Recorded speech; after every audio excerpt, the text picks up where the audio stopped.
Hello, Red Pillars. Welcome back to Dreadscapes. Here are 5 more disturbing glitch in the Matrix stories that will make you question what's real. Buckle up. It's about to get weird. Okay, so weirdest thing happened to me and I can't stop thinking about it. I was walking home one day, laces untied, yeah I know, classic mistake, and I tripped. Like full-on faceplant, except my back took the hit. Hurt like hell. Fast forward, I'm stuck in rehab for weeks, learning to walk normal again. But here's where it gets wild. After I healed, my family and I went on this vacation.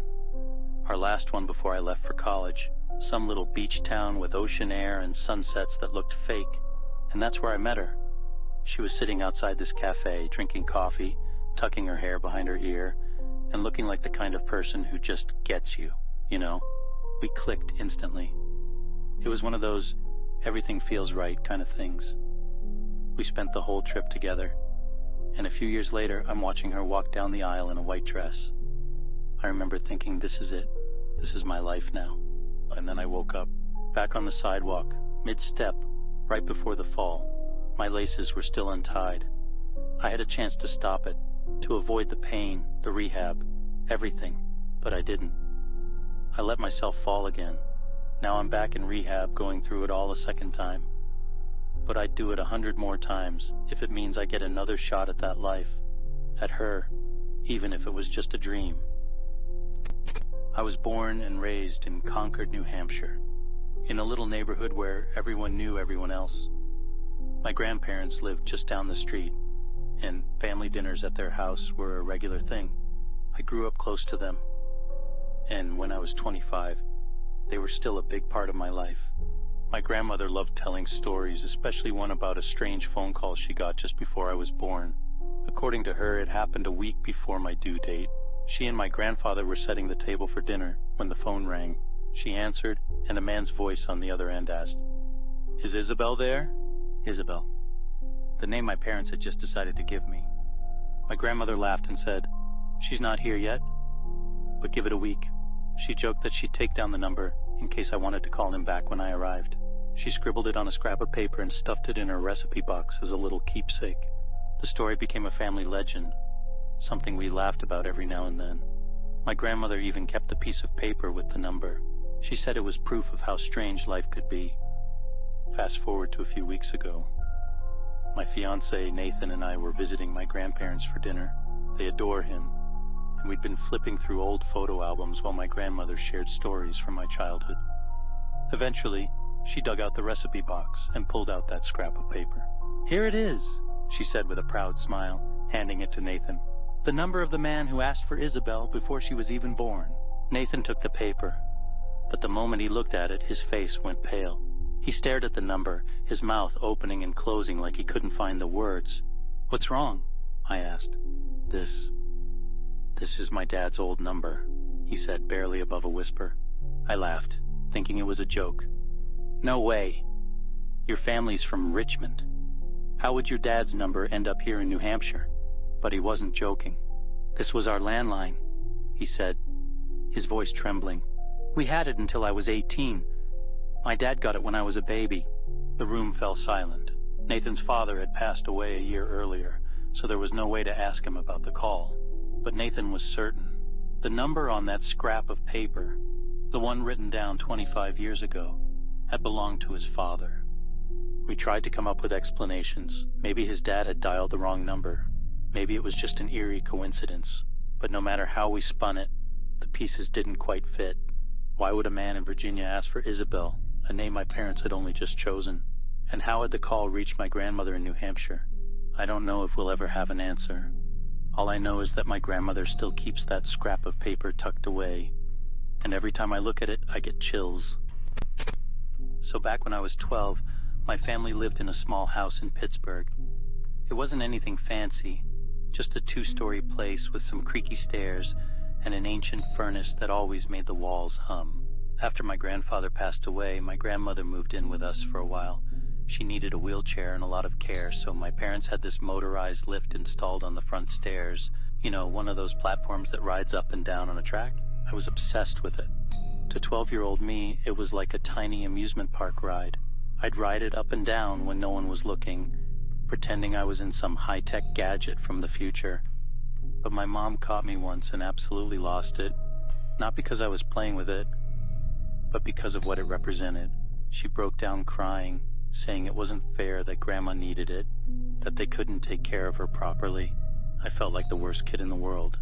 Anyway, Grandma only stayed with us for about a month before moving into an assisted living facility. She passed away not long after, and the lift just sat there unused. My dad eventually had it removed, which I remember clearly because it cost a fortune, and he wouldn't stop complaining about it. What stuck with me, though, were the rusty bolts left behind on the stairs. I used to sit out there and trace them with my fingers when I needed to think. They became this weird little reminder of everything my family had gone through. Fast forward to last year. I'm 30 now, visiting my parents for the holidays, and we're reminiscing about Grandma. I bring up the lift, the one they had installed for her, and my dad gives me this look. You know the kind. The, "What the hell are you talking about?" look. He tells me there was no lift. Never was. He says Grandma went straight to the assisted living facility after Grandpa died and never lived with us at all. At first I thought he was joking, but he wasn't. I brought up the bolts, the cost of installing and removing it, and even how Mom cried when she caught me riding it. He just shook his head and said I was mixing up memories or making it up entirely.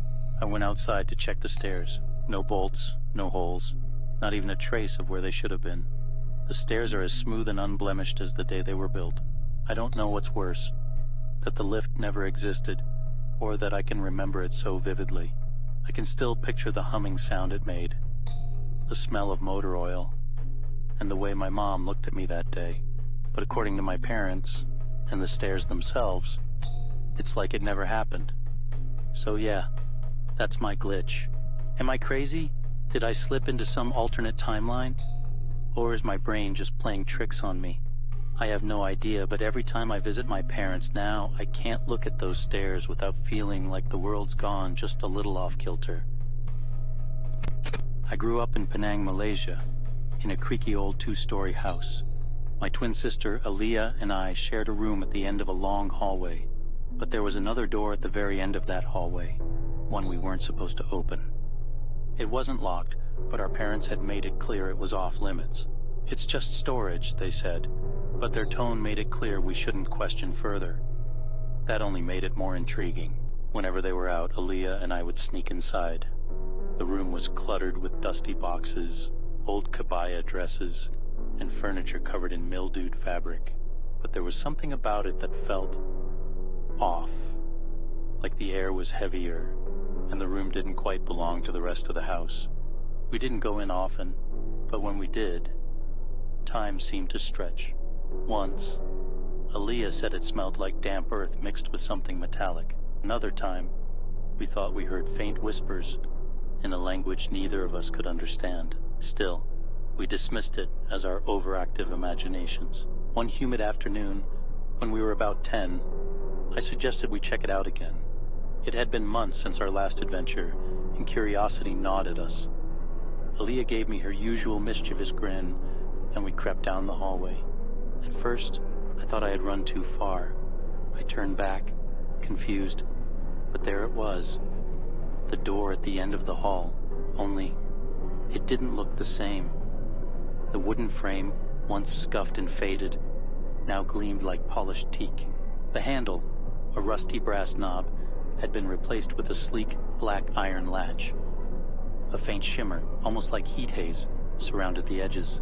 Aaliyah frowned, her hand hovering over the latch. "Was it always like this?" she asked, her voice uneasy. "No," I whispered.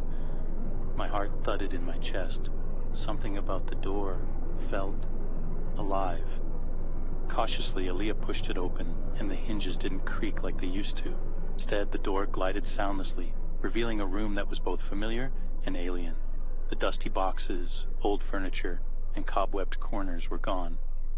In their place was a stark, white expanse. The walls were smooth and featureless, the air unnaturally still.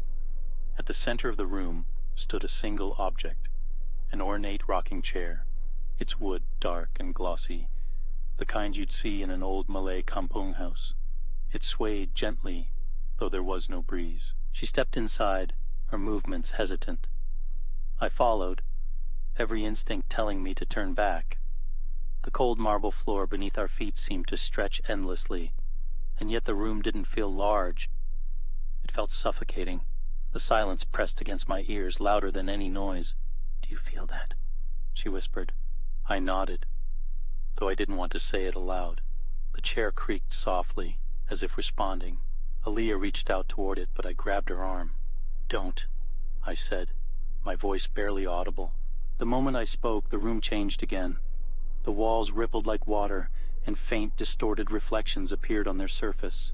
At first, I thought they were ours, but the shapes were taller, their limbs slightly too long, and their heads tilted at unnatural angles. They moved in sync with us, but their faces were blank. Aaliyah let out a small gasp, and the rocking chair stopped. It didn't slow to a halt. It just stopped, as if frozen in place. The air grew colder, and I could feel my breath hitching, sharp and painful in my chest. "We need to go," I said, tugging at her arm. She didn't move. Her gaze locked on the reflections. Finally, she snapped out of it, and we stumbled back into the hallway, slamming the door shut behind us. For a moment, we just stood there, panting, staring at the door. It looked normal again, old and worn, just like it always had. But the feeling of being watched didn't leave us. The next morning, Aaliyah told me she dreamt about the room. She said she saw the reflections again. Only this time, they weren't blank. They had faces. Our faces. But something was off about them. The smiles were too wide, the eyes too bright, and they didn't blink. Over the following weeks, the house felt different. Shadows lingered where they shouldn't, and objects seemed to shift when we weren't looking. Aaliyah and I avoided the room, but we couldn't avoid the feeling that it was watching us. Eventually, we moved out. But even now, Aaliyah and I can't stop thinking about that room. It wasn't gone. It was different. And deep down, we know it's still waiting, changing, becoming something else. I was on a solo road trip last summer. It was supposed to be an easy drive. The directions were crystal clear. Take the main road, and when you see the flags and the colorful perimeter wall, you found the place. Simple. It was the only resort around in the town, so it wasn't like I could accidentally end up at the wrong spot. I'm cruising along, windows down, letting the warm breeze roll in.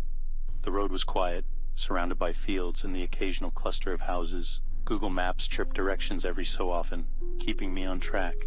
But then I reached the pin where the resort was supposed to be, and nothing. Just a stretch of road with more of those small houses and some overgrown bushes. I figured I must have missed it.